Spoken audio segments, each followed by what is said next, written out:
Баяғы бір заманда ынтымақ деген ауыл болыпты. Бұл ауылда адамдар мен жануарлар бірлесе отырып, орманда тыныш өмір сүретін. Ағаштар мен гүлдер жайқалып, өзендері таза, табиғат әсем болатын. Ауыл тұрғындары мен орман тұрғындары бір-біріне көмектесіп, қуанышта өмір сүріпті.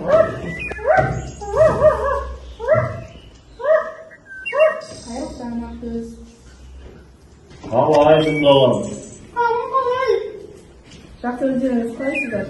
Жақсымыз. Мен орманға ойнауға барамын. Табиғатты аялап, абайлап барып келіңдер. Жақсы, ата, күшігімді абай. Қарашы Ақкөз, қандай әдемі табиғат.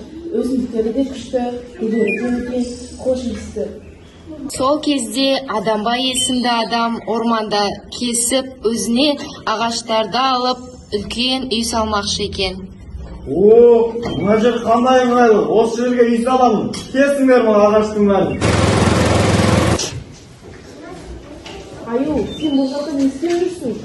Адамбай деген біреу, орманның бәрін қиратып, орманның шырқын бұзды.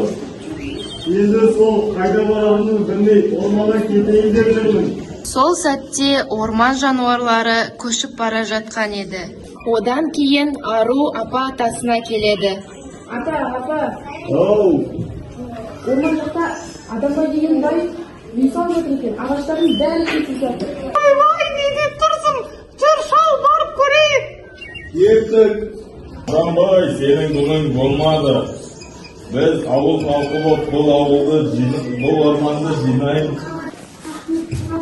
Соңында ауыл халқы мен орман тұрғындары бір-біріне көмектесіп орманды қайта жасайды.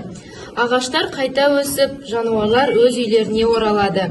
Ауыл адамдары көшет отырғызып, солардың арқасында бәрі қайтадан бейбіт өмір сүре бастайды. Көп ұзамай жасыл орман қайтадан жайқала түсті. Бұлақтың суы мөлдіреніп, құстар қайта оралды. Қоян мен қасқыр да бақытты болды. Содан бері ару мен ауыл тұрғындары табиғатты қорғап, оны аялау, әр адамның міндеті екенін ешқашан ұмытқан жоқ. Осыдан кейін Адамбай өз ісіне қатты ұялады. Табиғатты қорғау барлығымыздың борышымыз. Егер де біз оған қамқор болсақ, ол да бізге қамқор болады.